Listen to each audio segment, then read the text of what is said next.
नमस्कार मैत्रिणींनो, आपल्या शीतल्स फूड कॉर्नरमध्ये आज आपण बनवणार आहोत प्रत्येकाच्या जिभेवर पाणी आणणारा दक्षिण भारतीय वडा सांबार। हा एकदम परफेक्ट नाश्ता आहे आणि घरच्या घरी हॉटेलसारखा स्वाद कसा आणायचा हे आज आपण पाहूया। तर चला सुरुवात करूया। सर्वात आधी आपण इथे घेतली आहे उडीद डाळ।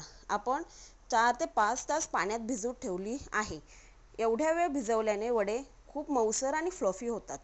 भिजवलेल्या डाळीचे पाणी काढून टाकून आपल्याला डाळ शक्यतो पाणी न घालता वाटायची आहे। पाणी घालून वाटल्याने मिश्रण पातळही होते आणि वडे खूप ऑइली होतात। त्यामुळे पाणी न घालता आणि थोडी गरज वाटली तरच आपल्याला अगदी थोडे पाणी घालून हे मिश्रण वाटून घ्यायचे आहे आणि हे मिश्रण आपल्याला रात्रभर भिजवत ठेवायचे आहे। यामध्ये मी थोडेसे मीठ घातलेले आहे। हे रात्रभर भिजवल्याने आतून वड्यांना खूप छान अशी जाळी धरते, जाळीदार वडे होतात आणि वरून कुरकुरीत असे हे वडे तयार होतात आपले। चला तर मग हे मिश्रण मी एकत्र करून रात्रभर भिजवत ठेवणार आहे। तुम्ही रात्रभर नाही भिजवलत, एक 3 ते 4 तास भिजवलत तरीही छान वडे आपले तयार होतात।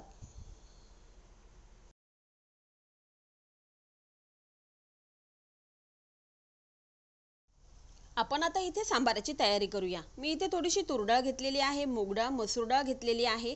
ती 2 ते 3 पाण्याने धुवून घेतलेली आहे। त्यामध्ये एक टोमॅटो चिरून घातलेला आहे आणि थोडंसं मीठ घातलेलं आहे। भाज्यांमध्ये म्हणाल तर मी इथे 2 मीडियम आकाराची वांगी घेतलेली आहे, शेवग्याच्या शेंगा घेतलेल्या आहे, डांगर भोपळा घेतलेला आहे, बटाटा घेतलेला आहे आणि थोडासा वाटाणा घेतलेला आहे। आपल्याला ह्या भाज्या वेगळ्या सेपरेटच उकडून घ्यायच्या आहे। डाळीमध्ये उकडलं तर त्याचा फार गाळ होतो। चला तर मग मी इथे कुकर लावून घेणार आहे। याच्या 4-5 शिट्ट्या करून घेणार आहे। सांबाराचा सिक्रेट म्हणाल तर इथे वांग आणि डांगर भोपळा हे सिक्रेट आहे। त्याने आपल्या सांबाराला फार सुंदर चव येते।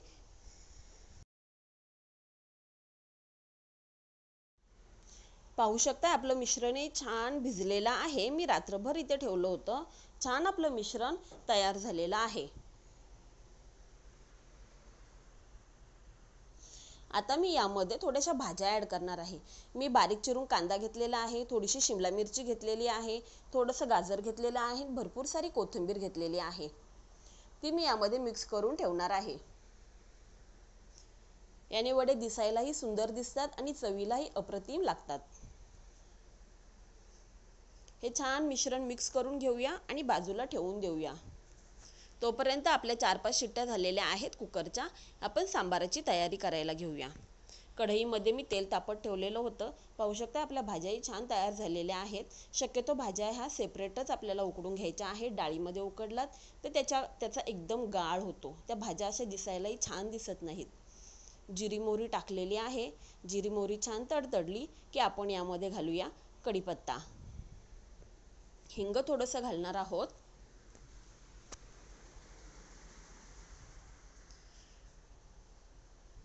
हिंगाची फोडणी ही सांबाराला खूप छान लागते।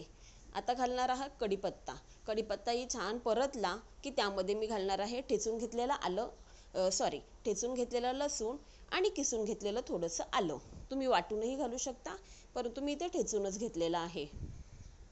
ते चांगलं परतलं की मी इथे एक मीडियम आकाराचा कांदा बारीक चिरून घेतलेला आहे, तो मी यामध्ये घालणार आहे आणि कांदाही आपल्याला छान परतून द्यायचा आहे।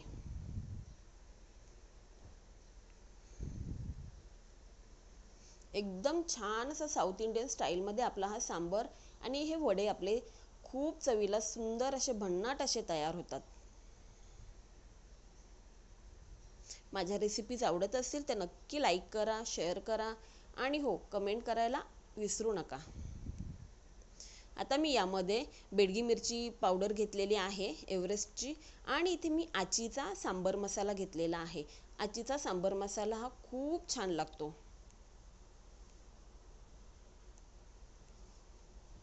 हे चांगलं परतून घेणार आहे। थोडीशी हळद यामध्ये मी घालून घेणार आहे।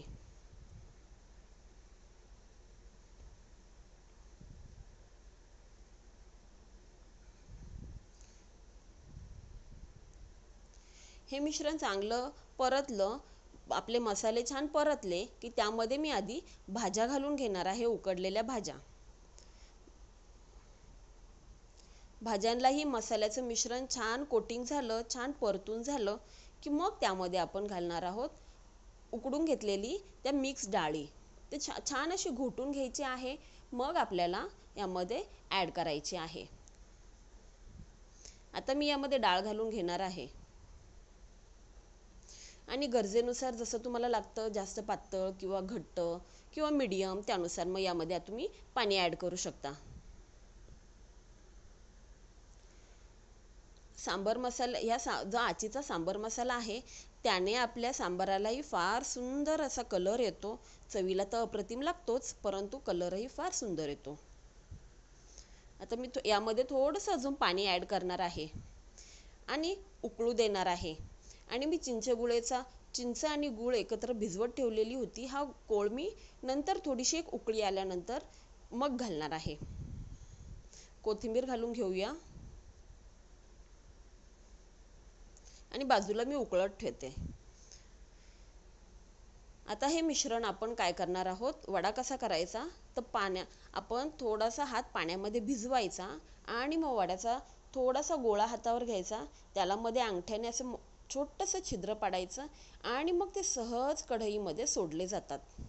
परंतु प्रत्येक वेळेस वडा सोडताना आपल्याला यामध्ये पाण्याचा हात लावायचा आहे. पाण्याचा हात लावून मगच ते वडे सोडले तर छान सुटलेही जातात.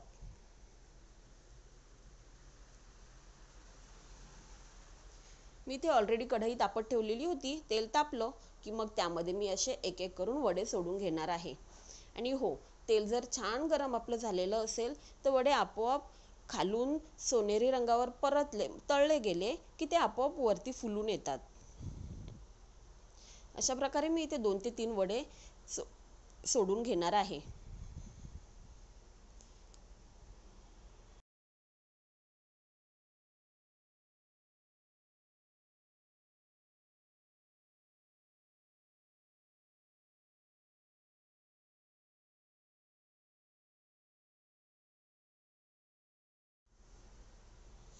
पाहू शकताय आपले वडे छान सुंदर असे गोल्डन रंगावर तळले गेलेले आहेत. पाहू शकताय कलरही खूप सुरेख आलेला आहे. आणि पाणी न घालता वाटलं तर एकदम आतून मऊसूत जाळीदार होतात आणि वरून एकदम कुरकुरीत होतात आणि अजिबात तेलही धरत नाही. पाहताय आपले वडे किती कुरकुरीत असे तयार झालेले आहेत आणि आतून मस्त जाळीदार वडे तयार झालेले आहेत. तेलही आपल्या वड्यांनी धरलेलं नाहीये. आणि तुम्ही सांबाराचा रंगही पहा किती सुंदर आलेला आहे आणि चवही भन्नाट लागते. अशा प्रकारे मैत्रिणींनो, वडा सांबारची ही रेसिपी नक्की करून पहा आणि कमेंटमध्ये मला सांगा तुम्हाला कशी वाटली. जर ही रेसिपी आवडली असेल तर लाईक करा, शेअर करा आणि अजून अशाच छान छान रेसिपीसाठी आपल्या शीतल्स फूड कॉर्नरला सबस्क्राईब करायला विसरू नका. पुन्हा भेटूया एका नवीन रेसिपीसोबत. तोपर्यंत खा, प्या आणि आनंदात राहा.